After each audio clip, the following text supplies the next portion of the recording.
Thank you so much, Simon, for joining me today. I'm so happy to have you here, honestly. Simon, you are just such a delight to read all your books and to follow all your work. So thank you so much for joining me here today for season 3. Well, that's very kind of you to put it that way, Saswati. I'm deeply grateful. Amazing. Well, I'm going to do a quick introduction and then go straight into the amazing questions regarding your amazing book. So, Simon Barnes is a journalist and author who wrote a weekly wildlife column, I think in the Saturday edition of the Times until 2014, and then as well as being the paper's chief sports writer. After learning his craft, he writing for local newspapers in Surrey. He worked out of Hong Kong for 4 years and traveled around a bit. I read some of your bio, which was really quite funny, I have to say, regarding that incident. So I appreciate you sending that, writing that on your bio as well. And and you joined the Times on your return to the UK, you wrote about cricket, football, tennis, and over a 32-year span. And you're the author of 20 books, most of them about wildlife or birdwatching, which is a lifelong interest. And these include the best-selling How to Be a Bad Birdwatcher and 10 Million Aliens, a book about the entire animal kingdom. He contributes regularly to the RSPB magazine, Nature's Home, is a council member of the World Land Trust, which buys land for wildlife conservation in the developing world, and a patron of Save the Rhino and honorary vice president of the Bumblebee Conservation Trust. He was awarded the Rothschild Medal for services to conservation, and we're talking about his incredible book, Rewild Yourself, 23 Spells for Making Hidden Things Visible. So, again, sorry, very long introduction, but well deserved, I think. I have to ask you, so why do you think we have lost the ability to see nature around us? I think the first reason is that there's a lot less of it than there was, and more and more of us live in the cities. I think something like in the high 80% of us are city dwellers these days. And in order to find nature, you generally have to do something to make an effort to do so. And we're all so busy, and it's all so easier, and there are so many distractions, and there are so many screens. So we just lose the habit of it. And that is a great shame, not only for our own well-being, but also for nature itself. What we don't see, we don't value. That's so sad. I did find that really sad that, for example, we do kind of miss so much around us. And, how do we notice small things like, you mentioned the butterfly. So how do we go about noticing those things around us, such as something as small as a butterfly? Yeah, it starts off in a fairly straightforward way, and that is to say, this is my business. You make a mental effort to say, this is my business. It's part of me. It's my concern. I need to do something about it to acknowledge it, to make the experience vivid and valuable. And the best way that you can do this is to start to learn the names. Don't expect to learn them all at once, but if you look at a butterfly, and it's one of the early butterflies in spring, and it's fizzing past very high, and it's white, and it's got orange tips to its wings, you can say, goodness me, that is a male orange tip. And it's not the hardest thing in the world. And you have done something, you have therefore seen it better. You've established the beginnings of a relationship with it. You know his name. And that is how it begins. It's your business, so learn the name, and everything starts from there. That's so true, because I remember you did mention about the importance of knowing the name of all of the different animals around us, and which you touched upon as well. And okay, I'm totally guilty of this, because I am petrified of spiders. So, Well, I will let you into a secret. So am I. I have. Do you want to hear the most wonderful, brave thing I've ever done in my life? I was in yes, a please. hut in Africa, no mosquito net, no nonsense like that, and the hut contained. As I came in, with plenty of whiskey on board, came into my hut, half a mile away from the nearest hut, right in the middle of the bush. I opened it up and I counted them. All I could do was count them. 43 wolf spiders, varying in size across the diagonal to 3 to 6 inches. Oh my God. That's That was what I said, though I put it slightly differently. oh my God, what did you do? I think I would Well, pass out. I went to my bag and I had a wholly unnecessary and tautologous gulp from my duty free. Then I pulled the sheet over my head in cowardly fashion and slept the sleep of the just until the morning. How did you do that? Oh I my just shrink the God. character and the fact that, there was no other option. You can't sort of go rambling across the African bush in the middle of the night because you're worried about a spider. Things far more dangerous than spiders out there. So you just, I did the only thing I could do, but I have prided myself on my bravery ever since. That is seriously brave. And I'm sure like loads of people who listen to this will agree with that because that is terrifying. Oh my God. It's just already making me really hot and bothered just thinking about it. Actually, but exactly, there are animals that have like really bad reputation. Snakes is the other one. So like, do you think they do like is there a way to change that reputation? Because they're not bad, I guess, are They're they? not, well, they know, they just give us the creeps. And I think both spiders and snakes, because they move in a way that doesn't seem quite right. Spiders have far too many legs, and the way they glide over there, I mean, look bad enough when they're standing still, but when they start to move, that gives one the shivers. And snakes, not to me, but to many people, the way, the unearthly way they move, they haven't got any legs at all, and yet they still move. How do they do it? It doesn't seem right. And I think it's that's what gives them the creeps, rather than the fact that some of them can bite and some of them are poisonous and some of them are even deadly. It's not a logical thing. You don't say it would be more logical to be frightened of guns or of 10-ton trucks, but it's something in our atavistic nature say that doesn't feel right. I feel frightened about it.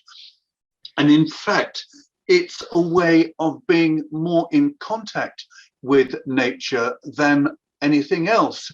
It's a fact that we still have these atavistic responses because nature is still very much a part of us. So we should, in a way, pride ourselves on it and then move on and concentrate on the things that we find prettier and more exciting. No, that's true. But actually, speaking of turning disgust into something we actually like, pure fascination, how do we have that same sort of swing for things like droppings, which I think some people will feel really weird about. I think it's like a primitive thing. And indeed, and it's fair and logical that we do. And the atavistic revulsion we have at droppings is a wholly sane and a healthy one, because these things are dangerous. They can cause if you get them into your system by any way, they can carry bad stuff, and so our bodies know that, and they make us a yucko response, which is again basically a good thing. However, as you get interested in what's going on, you want to find who's been where and who's been there. You come across a little pile of currants if you're having a walk in the local wood, and that's not disgusting. You say, oh, hello, we've got deer here. I wonder what kind of deer is that. If they're small, it's probably a suburban muntjac. If they're a little bigger than the currants, more like raisins, whoa, maybe we're talking about red deer here. So that's kind of interesting to know. The red deer are not going to kind of flaunt themselves in front and say hello there, but they will leave a little calling card. And if you've got eyes in your head, you will say, oh, hello, that's interesting. And you look around for the footprints, the little slots that look like two almonds together. And you say, hello there. Yeah, we have deer in this wood. That is, yeah. I can't believe you know so much about all the different types, because, yeah, I'm like, I can kind of just about recognize some deer like droppings, but I wouldn't be able to say like specifically what kind of deer that is. Like, like when you go to like Richmond Park and things like that. Well, they're go to Richmond. They're almost all red deer, but they've got some fallow deer as well. And I couldn't tell the difference between those two on droppings alone. Fortunately, up there, they're so people accustomed, they'll come up and shake your hand. Yeah, totally. Oh my gosh, I think that's happened several times. Yeah, unless you're Fenton, of course. Oh, no. Yeah, definitely. Oh, you don't know about Fenton? No, No. Fenton is just look up Fenton Richmond Park on YouTube and give yourself a moment of fascinated hilarity. I'm gonna definitely check that out. That's crazy. Okay, I'll see what that is exactly. And actually, speaking of, because one of the things I've always wanted to see, and I think I've seen it maybe twice in my life, I'm not even sure, but bats, I find them really hard to spot. Yeah. So, like, how what's the best way to actually be able to time of day? It's bats are about time of day.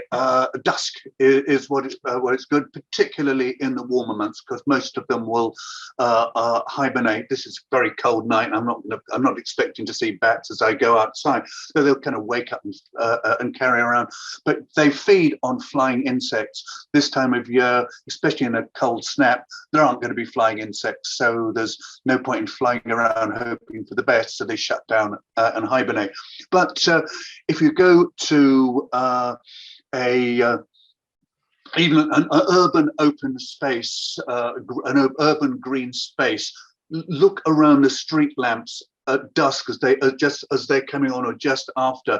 The insects will gather around the light, and if you're lucky, you'll find the bats gathering around the street lights.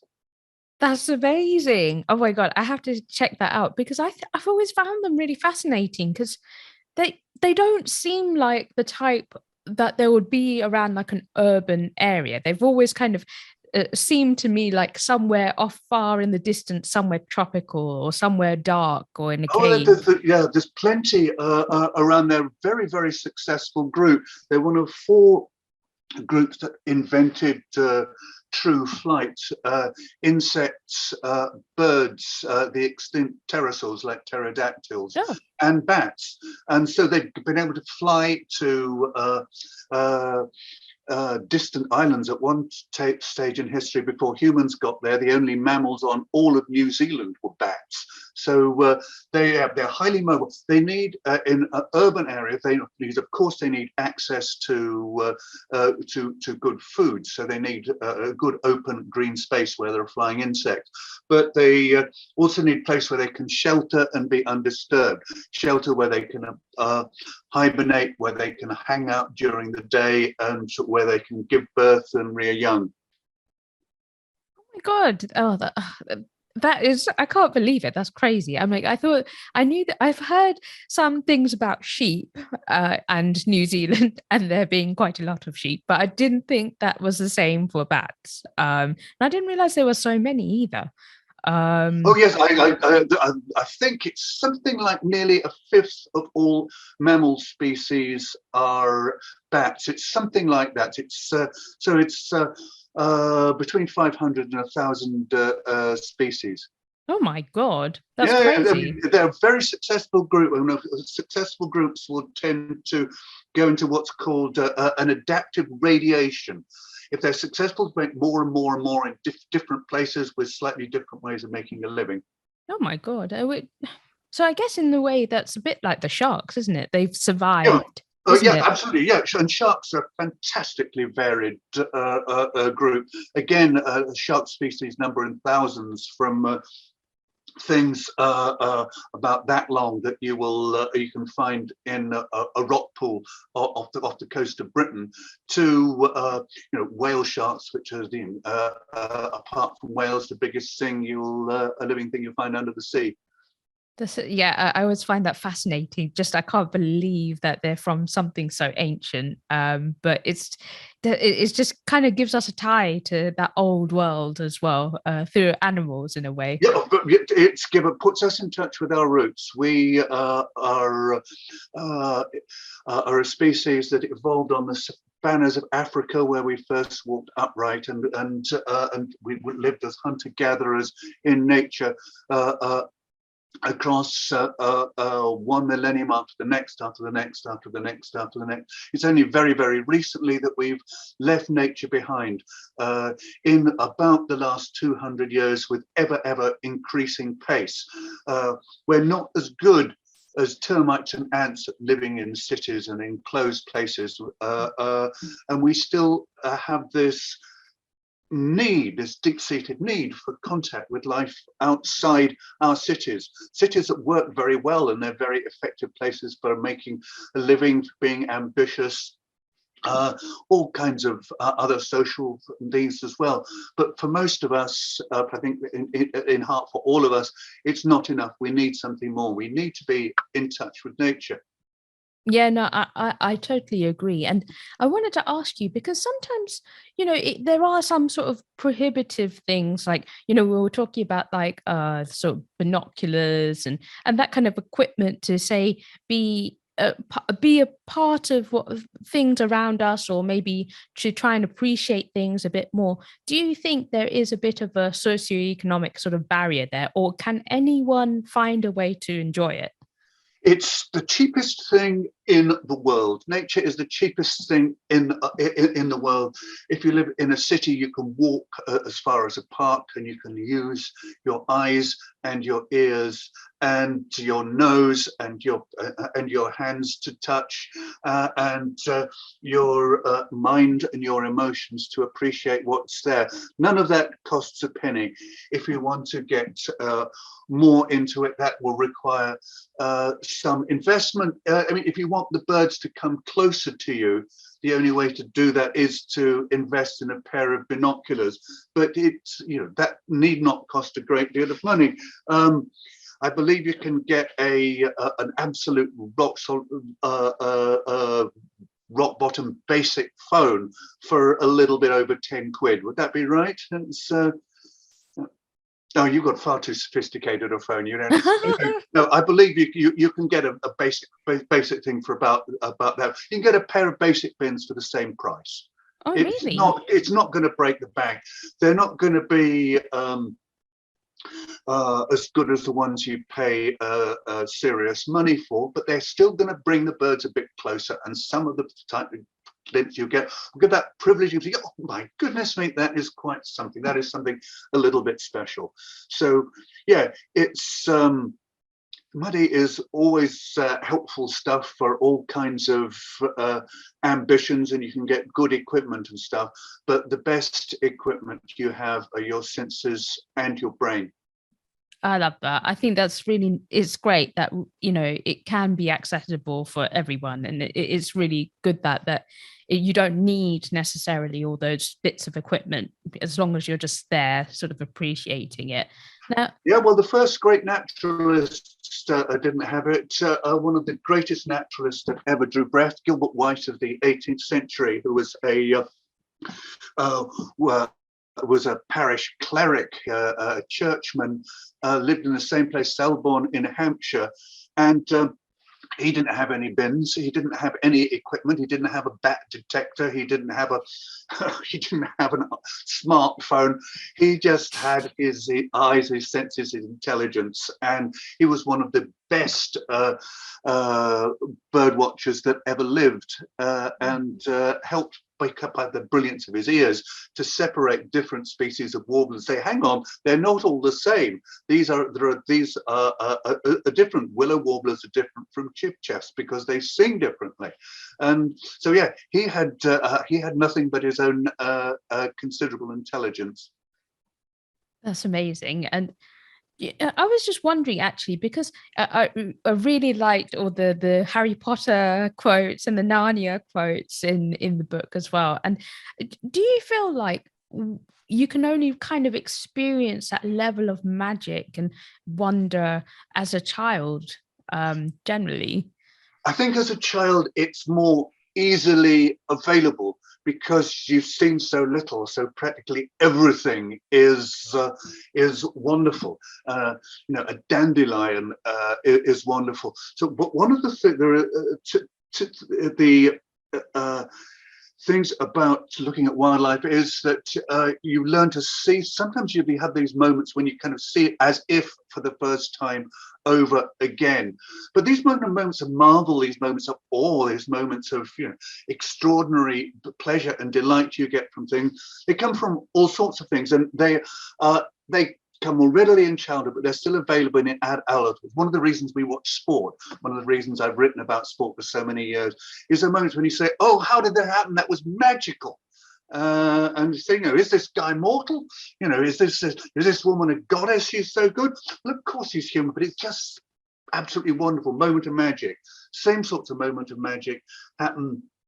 Today I was looking out of my window and saw a movement, turned my head, picked up the bins by my bed, and there were two hares chasing each other round and round the marsh. And there was a moment of joy. This is a very, very cold day, but these hares, at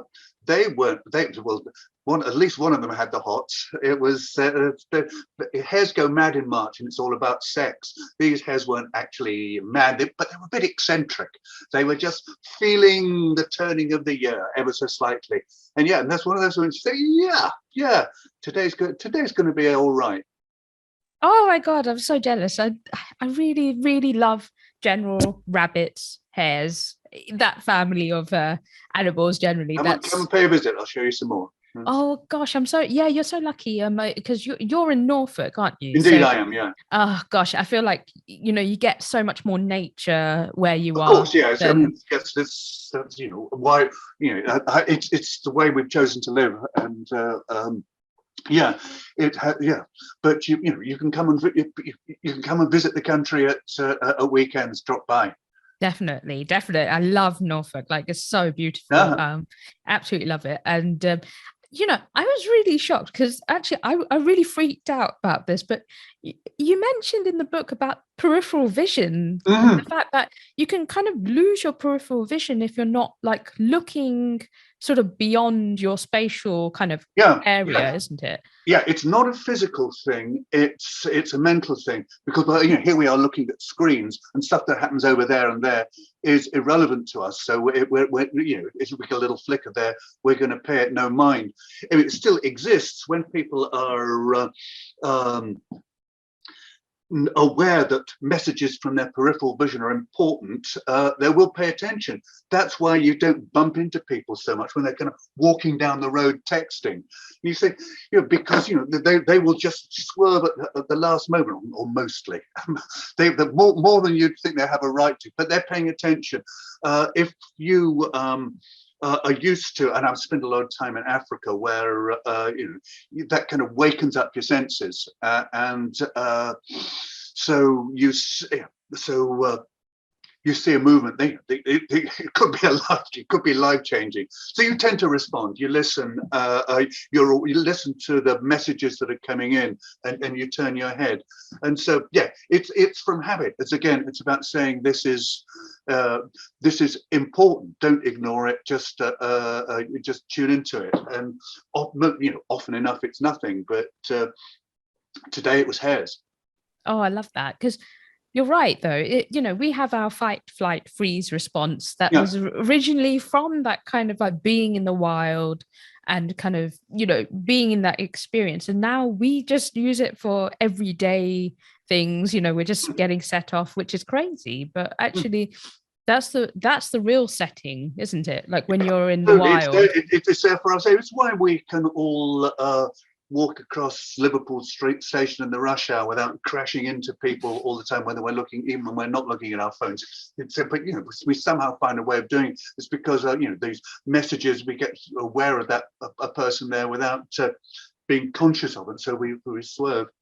Yeah, absolutely. Now, I live in a flat, which is Mhm. always annoying because I have absolutely no space or Mm, anywhere to do any kind of yeah. rewilding or anything. So, what would be your suggestion? Because I literally like have like nowhere to kind of put maybe even a bowl of water for Okay, but outside. the most widely distributed habitat in all of England and all of Britain, for that matter, is the sky. You can see the sky from your flat window. It may not be a great view, but you've got something. You've got something about open air. So there will be things. Birds are quite good at that. So you'll be able to. You can at least have that and get back. Bring a chair by the window. Just there. Just look out of it. Break from the screen. You say, "I've got to break. I'm going to look out of the window, even if I don't say that's something."